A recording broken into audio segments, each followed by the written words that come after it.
servo mau. Diga comigo, servo mau. Ok, vamos lá. Um assunto que é de suma importância para nós cristãos, e logicamente estou falando aqui para cristãos, homens e mulheres que creem na palavra do Senhor, é o fato de que Jesus, o nosso Senhor, Ele veio ao mundo, relembramos isso agora no Natal, Ele cresceu, viveu entre nós, se entregou por nós, morreu na cruz. Daqui a um tempo nós teremos a Páscoa, relembrando isto. Ressuscitou, ficou aqui entre nós um tempo ainda, mas Ele ascendeu aos céus. Uma vez que Ele ascendeu aos céus, assentou-se à destra do Pai, e como Ele disse lá em João, foi preparar lugar para nós. Mas, da mesma forma, a Bíblia nos diz que Ele voltará. Da forma como Ele foi, Ele voltará. Então é um fato para todo cristão que conhece a palavra de Deus e vive através dela, que o Senhor Jesus voltará. Acredito que todos já ouviram isto, de alguma forma ou de outra. E isto nós cremos de uma forma literal. Nós temos uma interpretação da Bíblia e das profecias, uma interpretação literal, muito embora existam figuras de linguagem na palavra do Senhor, o que não retira a sua literalidade. O Senhor Jesus, Ele voltará, cremos, de forma literal. E esta é uma grande, talvez a fundamental esperança do cristão. Conforme o apóstolo Paulo escreve, se a nossa esperança estiver limitada a este mundo apenas, nós somos as pessoas mais miseráveis da face da terra. Porque não há muito para nós aqui, apesar de haverem bênçãos e coisas boas, mas isso é muito limitado, efêmero, isso passa muito rápido. Mas o cristão, ele para ter uma fé firme, inabalável, e para até mesmo lutar contra o pecado, ele tem que ter essa convicção de que ele vai se encontrar com o Senhor. Isso pode ser hoje, tanto pelo retorno do Senhor, como, todos nós sabemos, somos passíveis da morte. Nós sabemos qual é a nossa hora, pode ser hoje. Se nós cremos que estaremos diante do Senhor a qualquer momento, isso deve gerar em nós um temor, uma vida espiritual saudável. E um dos fatores que leva a igreja a esfriar e a não viver de forma condizente para com a palavra é não entender, não crer nessa verdade, ou seja, viver como se não fôssemos um dia estar diante do Senhor e prestarmos contas a Ele. Aqui em Mateus capítulo 24, nós vamos perceber uma série de mensagens do Senhor. Por isso que quando nós lemos o versículo 45, está escrito assim: Jesus disse ainda, ou seja, é uma continuação de uma série de falas, onde Ele justamente promete, revela aquilo que os profetas já disseram, que Ele retornará. E diferentemente da primeira vez que Ele veio para salvar, Ele virá para exercer a justiça e o juízo sobre aqueles que não estiverem debaixo da sua mão, debaixo da sua graça. E Ele escreve isso, ou melhor, Ele diz isso de várias formas, trazendo várias lições, e sempre com esse detalhe de despertar a igreja, o cristão, a essa realidade. E como eu disse, isso deve gerar esperança em nós. A realidade que nós percebemos é que poucos cristãos vivem ou se lembram dessa verdade, de que Jesus está para voltar, de que nós estamos para nos encontrar com Cristo, por vários fatores. Um fator muito simples é que muitos não são ensinados, não são lembrados sobre isso. outra porque nos acomodamos e gostamos desse contexto que nós estamos, em determinadas épocas da nossa vida, ou simplesmente porque não cremos, de alguma forma achamos que não é bem assim, não é do jeito que está escrito, né? Não é dessa forma literal, mas como eu disse, nós interpretamos a Bíblia de forma literal, muito embora existam figuras de linguagem. Se eu, por exemplo, disser para você num dia de frio, ora, eu estou congelando, estou falando com você de forma literal, usando a figura de linguagem, sim ou não? Você entendeu muito bem que eu estou com muito frio, não quer dizer que eu estou literalmente congelando. Não há nenhum tipo aqui, nenhuma mensagem oculta no que eu estou dizendo. Você está entendendo claramente o que eu estou dizendo, muito embora usando a figura de linguagem. Se eu disser, olha, estava no sítio ontem e havia milhões de pernilongos, você está conversando comigo de forma literal, não há nenhuma mensagem oculta aqui. Mas você também percebeu que eu usei uma figura de linguagem. Você não vai entender que eu contei quantos pernilongos haviam lá, não é verdade?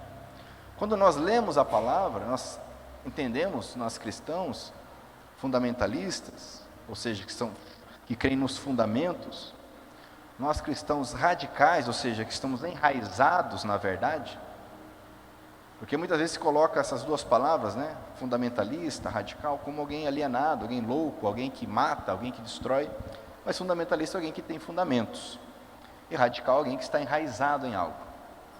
E nós, como fundamentalistas, cremos nos fundamentos dos apóstolos e dos profetas, cremos em uma interpretação literal de que Jesus veio, ascendeu aos céus e ele voltará. Antes de continuarmos aqui em Mateus 24, abra comigo em Atos, por favor, capítulo 1. Aqui em Atos, capítulo 1, nós temos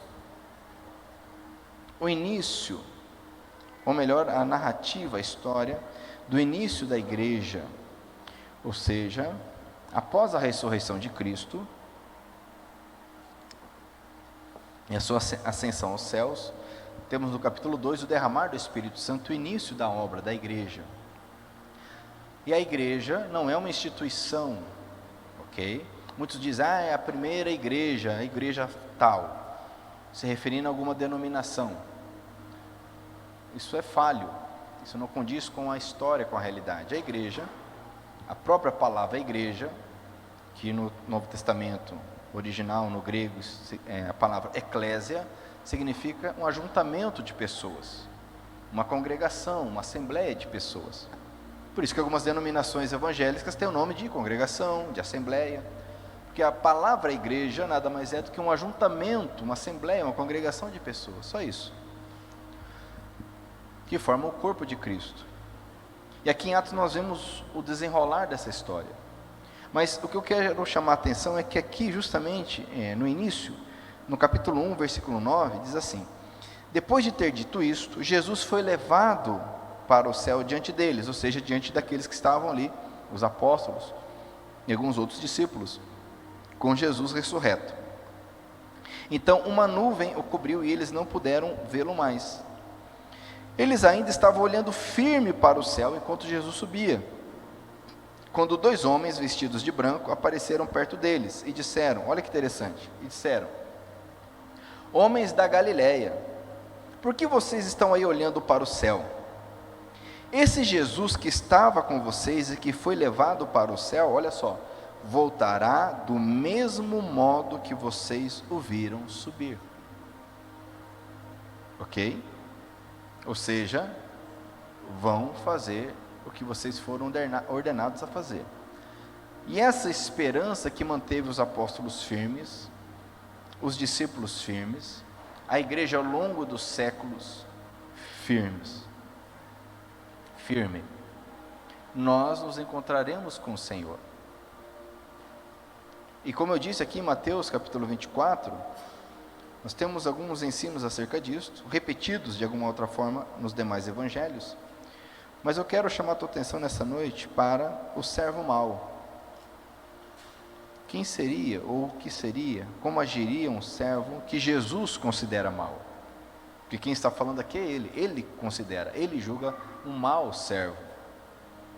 Então, Jesus disse ainda, versículo 45 do 24, sabemos que é um empregado fiel, aquele que cuida, aquele que é fiel, inteligente, aquele que cuida dos demais servos, dos demais empregados, conforme as orientações do seu patrão, do seu senhor, aguardando a sua vinda, porque ele foi viajar e em breve voltará.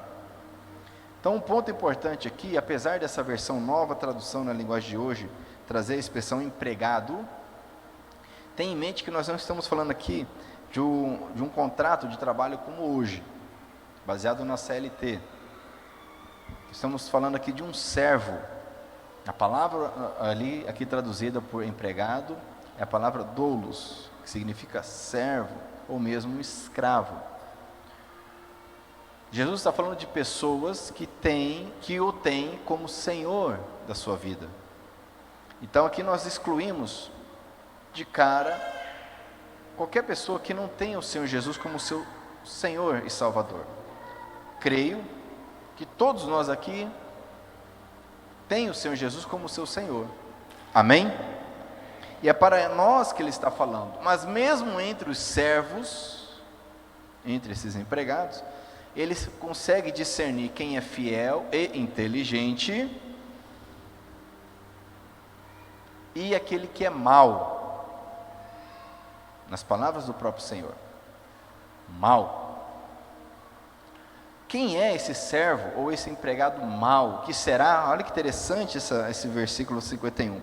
Aí o patrão mandará cortar o empregado em pedaços e o condenará a ir para o lugar onde os hipócritas vão. Ali ele vai chorar e ranger os dentes de desespero. Então nós vemos aqui essas duas figuras, e aqui o Senhor Jesus está usando uma analogia para explicar. Você vai perceber, por exemplo, na continuação, no capítulo 25, que ele vai trazer a parábola das 10 virgens, representando a igreja, 5 delas tidas como sábias e 5 como loucas, nécias. Não vamos adentrar nisto hoje, mas é a mesma temática. Ele continua ensinando a mesma verdade, a necessidade de vigiarmos, orarmos e aguardarmos, estarmos preparados para sua vinda. Quando o soldado está lá no campo de batalha, lá na frente, chega a noite e ele então é liberado para dormir, sei lá, 1 hora, 40 minutos, 2 horas. Como que esse soldado dorme? Como é que o legendário esperto dorme? Ele vai pôr um pijama, não é verdade? Esse soldado, né? Vai tirar a farda, o coturno lá no campo de batalha, vai pôr o pijaminha, não é verdade? E tal, vai deixar a arma lá, guardadinha, e vai dormir com o edredomzinho dele, sim ou não? Como é que esse soldado dorme? Ele deita no chão e dorme, armado, fardado, preparado, alerta, porque a qualquer momento ele pode ser acionado.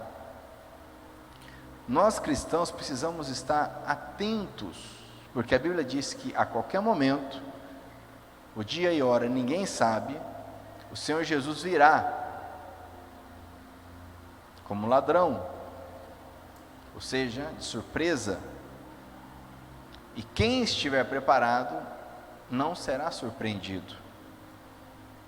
E volto a dizer, a maior armadilha, ou uma das maiores armadilhas de Satanás, é fazer com que você esteja distraído, desatento, desanimado, ou mesmo animado com outras coisas, a ponto de não perceber a vinda do Senhor. O servo mau é interessante, que o Senhor Jesus diz o seguinte, no versículo 48, mas se o empregado for mau, ou seja, um servo, alguém que crê em Jesus, estamos falando de servos, mas é um servo mau, então essa palavra é para nós, servos. Se esse servo for mau, for negligente, não for inteligente, ele vai pensar o seguinte: o meu senhor, o meu patrão está demorando muito para voltar. O que ele faz? Ele começa a abusar do seu poder.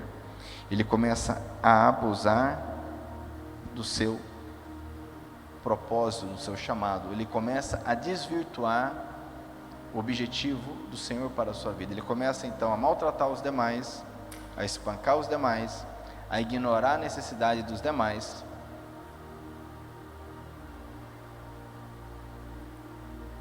Eu volto a dizer, não há como vivermos uma vida piedosa, uma vida que busca a santidade, a oração, o jejum. Não há como viver isto se nós não aguardamos a vinda do Senhor Jesus a qualquer momento. Nós vamos começar a viver como o servo mau. Afinal de contas, por que viver um senso de urgência, um senso de alerta, um senso de cuidado?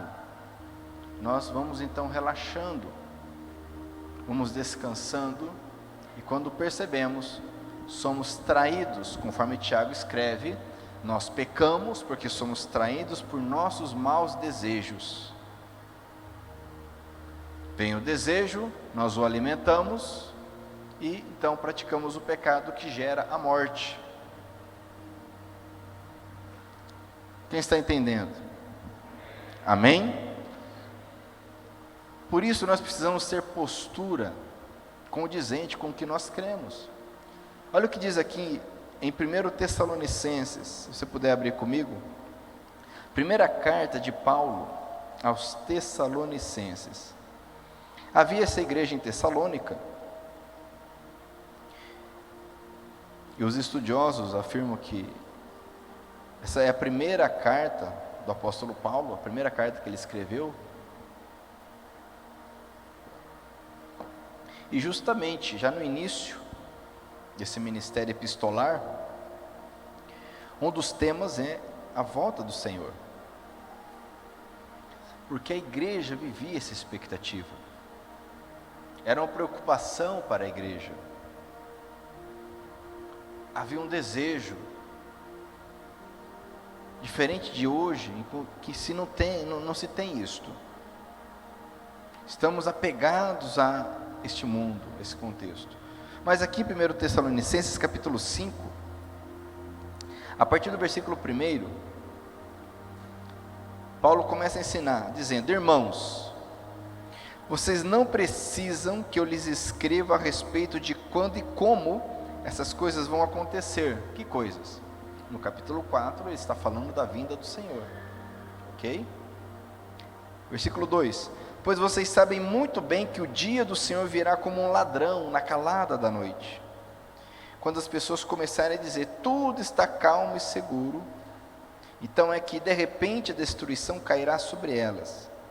As pessoas não poderão escapar, pois será como uma mulher que está sentindo as dores de parto. Versículo 4: mas vocês, irmãos, aí ele se dirige para aqueles servos fiéis, para os que creem, mas vocês, irmãos, não estão na escuridão, amém? E o dia do Senhor não deverá pegá-los como um ladrão que ataca de surpresa. Todos vocês são da luz e do dia, nós não somos da noite nem da escuridão. Por isso não vamos ficar dormindo, olha a expressão que ele usa, não vamos ficar dormindo como os outros, mas vamos estar acordados em nosso perfeito juízo. Os que dormem, dormem de noite, os que bebem, é de noite que ficam bêbados. Mas nós que somos do dia, devemos estar em nosso perfeito juízo. Nós devemos usar a fé e o amor como couraça, e a nossa esperança de salvação como capacete. Leia comigo o versículo 9. Deus não nos escolheu para sofrermos o castigo da sua ira, mas para nos dar a salvação por meio do nosso Senhor Jesus Cristo, aleluia, que morreu por nós para podermos viver com Ele, tanto se estivermos vivos, como se estivermos mortos quando Ele vier. Portanto, animem e ajudem uns aos outros, como vocês têm feito até agora. Olha que interessante. Então, Paulo, discorrendo sobre a vinda do Senhor, ele diz para a igreja, ele escreve dizendo que a nossa postura deve ser de quem está acordado, atento, não distraído ou dormindo. Essa é a nossa postura. De tal forma que a salvação, a esperança, melhor dizendo, a esperança da nossa salvação, deve funcionar como um capacete, ou seja, uma proteção. Muitos estão desprotegidos, espiritualmente falando, ou seja, são alvos fáceis, são facilmente desanimados, caem na incredulidade, no desespero, na ansiedade, na opressão, porque lhes falta o capacete, a proteção que a esperança da salvação proporciona. Por que homens como Paulo, como Pedro, morreram sem pestanejar em nome de Jesus?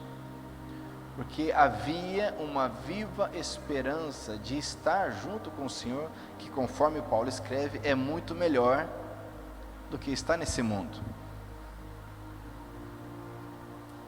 Ele escreve à igreja dizendo: olha, eu não sei o que é melhor, estar aqui com vocês, ensinando a palavra, pregando a palavra em comunhão, ou estar com o Senhor de uma vez por todas. Essa atitude de estar atento, acordado, temente, orando, vigiando, faz toda a diferença na nossa caminhada, amados. Uma pessoa que aguarda a vinda do Senhor, ela não desiste porque se decepcionou com alguma situação ou com alguma pessoa. Uma pessoa que está aguardando o encontro com o Senhor Jesus a qualquer momento, ela não se sente enfraquecida pelas circunstâncias difíceis desta vida. Agora, aquele que aguarda, aquele que tem a sua expectativa nesse contexto tão somente, conforme as circunstâncias, as dificuldades, as decepções vão surgindo, essa pessoa vai se tornando fraca, ela se desanima, ela fica abatida, e não raro, para de caminhar, olha para trás, porque está interessada nas coisas deste mundo. Quem está fazendo o nosso plano de leitura, nossa busca diária, leu hoje a história da destruição de Sodoma e Gomorra e sabe que a mulher de Ló estava tão apegada àquele contexto, que mesmo recebendo o livramento do Senhor, ela está apegada, ela olha para trás, ainda apegada àquele contexto, e torna-se uma estátua de sal. Muitos cristãos têm sucumbido na caminhada, que estão apegados por demais em circunstâncias, em pessoas, e têm se esquecido de que a nossa esperança é o Senhor, é estarmos um dia com Cristo Jesus. Amém? Glória a Deus. Isso fortalece a nossa fé. Isso nos ajuda quando nós cremos nessa verdade. Nós entendemos que é uma contagem regressiva para estarmos com o Senhor, na paz, na alegria, na eternidade. O que vier nesse meio tempo é lucro, é bênção. Mas a nossa expectativa deve estar em Cristo Jesus, para encontrarmos o Senhor. Olha que interessante, abra comigo agora na segunda carta de Pedro, mais ao final da sua Bíblia, segunda carta de Pedro.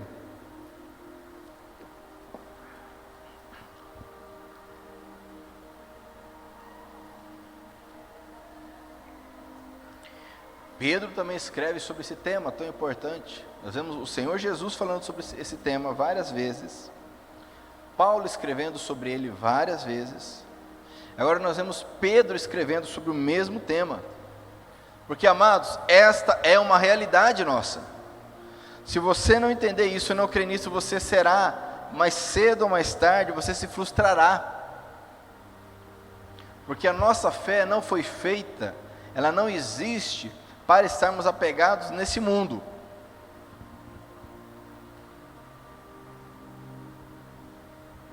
O próprio Senhor Jesus nos disse: eu vou para junto do Pai preparar moradas para vocês. Aqui no capítulo 3 da segunda carta de Pedro, do versículo 1, nós vamos ler a partir do primeiro versículo até o versículo de número 18. Eu vou pedir a sua ajuda aqui em alguns versículos. Vamos lá. Ele começa escrevendo: meus queridos amigos, esta é a segunda carta que estou escrevendo a vocês. Nessas duas cartas, procuro, veja bem, despertar pensamentos puros na mente de vocês, fazendo com que lembrem dessas coisas. Quero que lembrem das palavras ditas há muito tempo pelos santos profetas e do mandamento do nosso Senhor e Salvador, que foi dado a vocês por meio dos apóstolos que anunciaram o Evangelho a vocês. Lê comigo o versículo 3.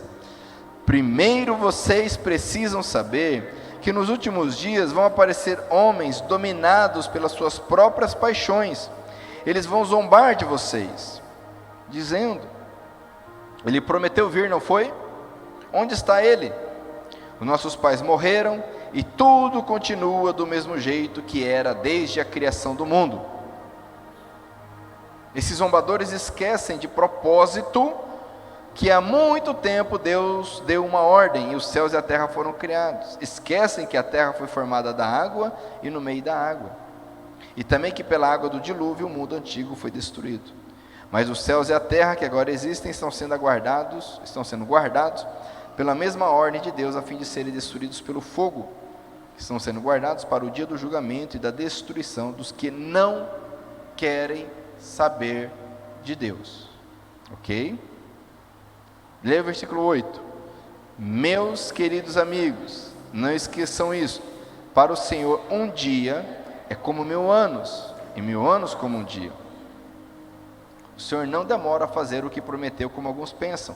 Pelo contrário, veja bem, Ele tem paciência com vocês, porque não quer que ninguém seja destruído, mas deseja que todos se arrependam dos seus pecados. Porém, o dia do Senhor chegará como um ladrão. Naquele dia os céus vão desaparecer com um barulho espantoso, e tudo que há no universo será queimado. A terra e tudo que existe nela vão sumir. Versículo 11, leia comigo. Sabendo que tudo isso vai ser destruído assim, então que tipo de gente vocês precisam ser? A vida de vocês deve ser agradável a Deus e dedicada a Ele. Perceba, amados, que é uma consequência. Ora, se eu creio que Jesus virá, que Ele virá julgar, olha que pergunta interessante que Pedro faz. Então que tipo de pessoa nós devemos ser? Que tipo de gente nós precisamos ser? É uma questão de lógica, de coerência com o que nós cremos. Se eu não creio que Jesus voltará, tudo bem. No sentido de que eu vou viver, né? Ok? Mas se eu creio de fato que Jesus voltará, a coerência determina que eu tenho uma vida diferenciada. Uma vida esperando, aguardando, preparado. Então ele continua dizendo aqui a partir do versículo 12: esperem a vinda do dia de Deus e façam o possível para que venha logo. Naquele dia os céus serão destruídos com fogo e tudo que há no universo ficará derretido. Porém, Deus prometeu, e nós estamos esperando um novo céu e uma nova terra, onde tudo será feito de acordo com a vontade dele. Versículo 14, veja bem. Por isso, meus amigos, enquanto vocês esperam aquele dia, façam o possível para estar em paz com Deus, sem mancha e sem culpa diante dele. Leia o versículo 15. Lembrem que a paciência do nosso Senhor é uma oportunidade para vocês serem salvos, pois o nosso querido irmão Paulo, com a sabedoria que Deus lhe deu, escreveu a vocês sobre esse assunto. Acabamos de ler lá atrás, né? 16, e foi isso mesmo que ele disse em todas as suas cartas, quando escreveu a respeito disso. Nas cartas dele, há algumas coisas difíceis de entender, que os ignorantes e os fracos na fé explicam de maneira errada, como fazem também com outras partes das Escrituras Sagradas, e assim eles causam a sua própria destruição. Olha que interessante. Às vezes a pessoa não faz o projeto de vida, a leitura bíblica, dizendo, mas a Bíblia é difícil, eu não consigo entender. Ora, até Pedro tinha dificuldade de entender o que Paulo escreveu, ok? Então isso não é um argumento para você deixar de ler a Bíblia, ok? Se você orar, pedir, o Espírito Santo vai te capacitar, assim como capacitou Pedro. Amém? Glória a Deus. Que 2023 seja um ano que você vai ler a Bíblia inteira. É mais ou menos esse amém, né? Que 2023 seja o ano que você vai ler a Bíblia inteira, amém? Amém. Glória a Deus. Então, se vier alguma coisa difícil de entender, tranquilo. Até Pedro, lendo Paulo, porque Paulo era diferenciado, né? Ele ficava meio assim, orava, Senhor, o que Paulo quer dizer, né? Mas vamos lá, versículo 17. Mas vocês, meus amigos, já sabem disso. Portanto, tomem cuidado para não serem levados. Veja bem, um alerta de Pedro para nós.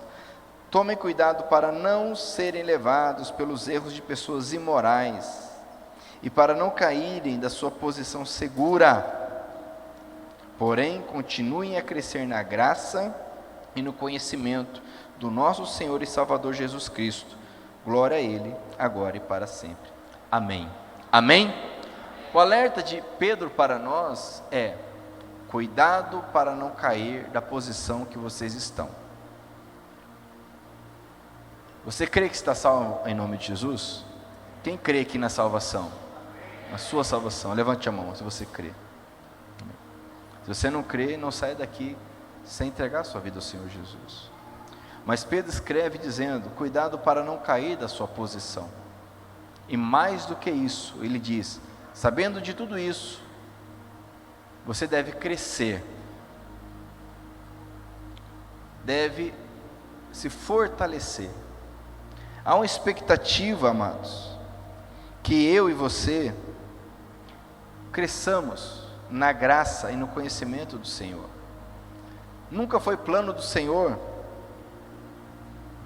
que algum de nós permaneça inerte, acomodado, encostado. Pelo contrário, o desejo do Senhor é que eu, que você, cada um de nós cresça no conhecimento do Senhor, na graça de Jesus. Cada um de nós manifeste os dons que Ele tem para nós. E se nós não fizermos isso, nós possivelmente vamos cair da nossa posição. Porque a Bíblia também escreve em outro lugar, aquele que está em pé, cuidado para não cair. Mas tudo isso passa por um entendimento de que um dia eu estarei diante do Senhor e vou prestar contas a Ele. Todos os pais, todas as mães, um dia vão prestar contas a Deus pelos seus filhos.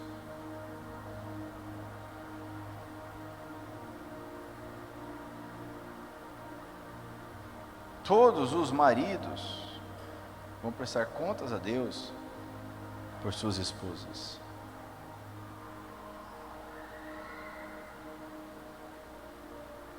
Nós vamos prestar contas por tudo.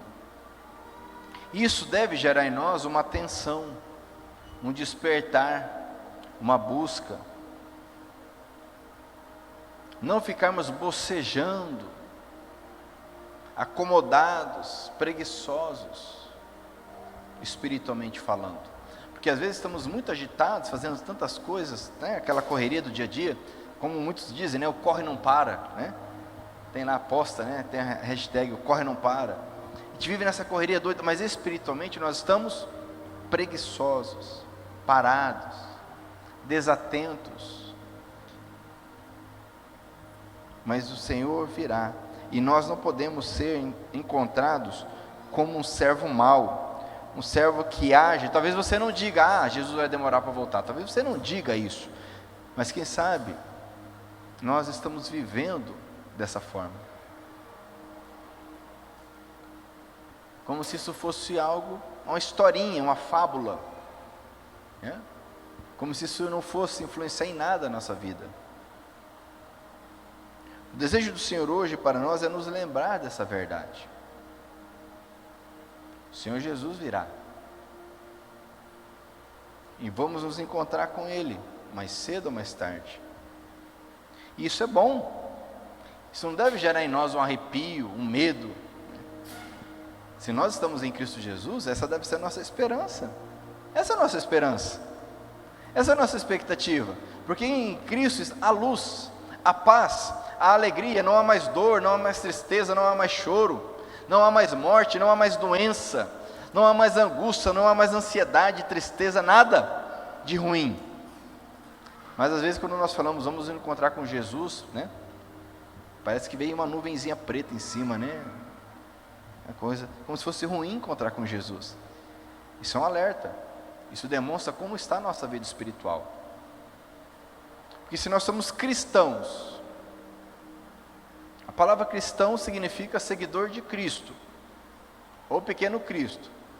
E se nós, ao ouvirmos falar de encontrar com Cristo, nós ficamos incomodados, alguma coisa está errada. Sim ou não? Se você é uma pessoa sábia, pessoa esperta e é palmeirense, e alguém falar para você, hoje você vai encontrar o time do Palmeiras, como é que esse palmeirense fica? Vai ficar, cara, eu vou encontrar o time. Na verdade, o atual campeão brasileiro, não é verdade? Que mais tem títulos nacionais, sim ou não? Aí vai encontrar, como é que vai ser para esse palmeirense? Agora vamos imaginar aquela pessoa, né, que precisa encontrar Jesus, que é corintiano, né? Quiser vir, a gente já ora também já, né? Aí fala para você, amanhã você vai lá encontrar o time do Corinthians. Às vezes fala para o cristão, você vai encontrar Cristo. Meu Deus, parece que literalmente é a morte, né? Você percebe a incoerência? Como que a nossa fé ela está desvirtuada? Como que nós não cremos realmente que vamos encontrar Jesus? Você falar para qualquer fã de qualquer ídolo aí do mundo aí, algum cantor, ator, sei lá, você vai encontrar com ele semana que vem. Como é que essa pessoa fica? Agora nós lemos Jesus voltará, como se não fosse nada isso. Vamos nos encontrar com Jesus, não muda nada. Perceba o caminho que nós estamos tomando como igreja. E é o que está escrito, nos últimos dias o amor de muitos se esfriará. Não há uma expectativa, não há um maranata, não há um clamor pela vinda do Senhor. E a única solução para todos os nossos problemas é estarmos com Cristo Jesus. É a única, não tem outra solução. Para acabarem os problemas. Aqui Jesus, com a graça e misericórdia, vai nos respondendo as orações, né, uma situação ou outra, milagre, provisão. Mas para resolver tudo, estarmos na glória e na graça, mas nós somos tão apegados a este mundo, tão apegados, que quando a gente ouve isto, vem até um peso, um luto quase.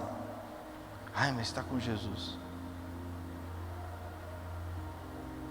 Precisamos orar, amados, para que o Espírito Santo avive em nós o verdadeiro Evangelho.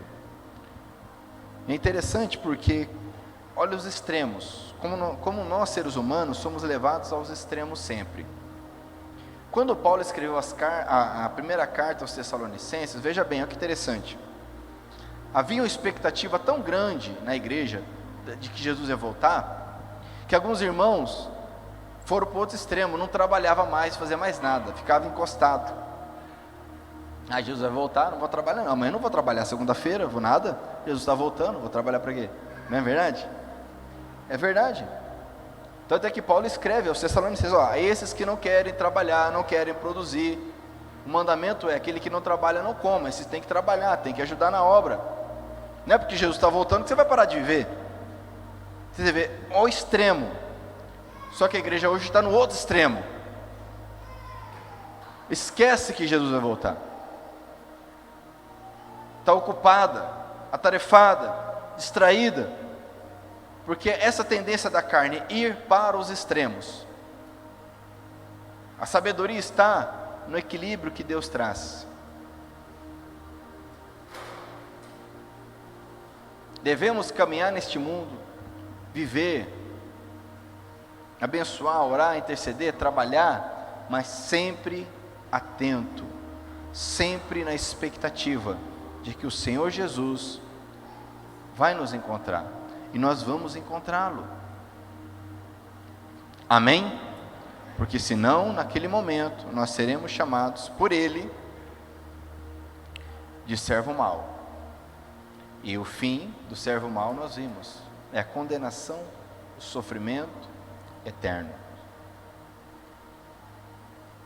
Não é à toa que Deus nos alerta com amor de Pai tantas vezes acerca dessa verdade, porque nós temos a tendência natural de esquecê-la, ou no mínimo deixá-la de lado. Jovem, adulto, não importa a sua idade, não importa quanto tempo você está na caminhada com Cristo Jesus, esta fé deve mover, deve fortalecer, deve animar a sua vida. Amém? Deus quer restaurar o seu casamento, Deus quer restaurar a sua vida, mas muito mais importante, relevante do que isso, é o fato de que vamos nos encontrar com o Senhor, e pode ser hoje, pode ser daqui 30 anos. Esteja atento, esteja alerta. Amém? Eu quero orar contigo, se você puder ficar em pé para orar comigo.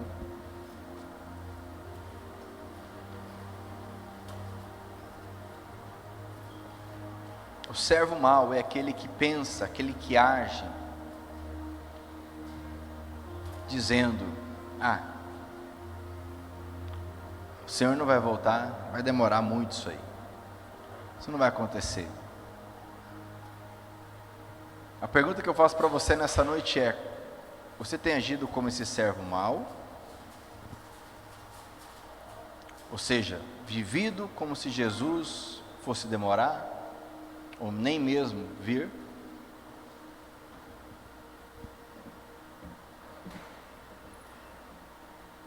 Ou quem sabe você tem vivido como servo bom e inteligente, atento, sendo fiel, diligente, sabendo que a qualquer momento o Senhor pode prestar contas contigo. E mais importante do que isso, meus irmãos e irmãs, é sairmos daqui consertados com Deus.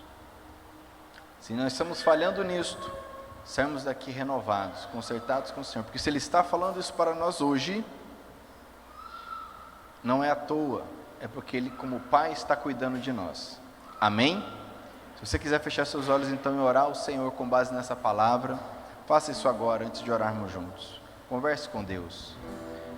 Se for o caso, peça perdão, ou agradeça, não sei, mas ore ao Senhor agora. Fale com Ele. A tua oração é a mais importante que tem. Pai, em nome de Jesus eu oro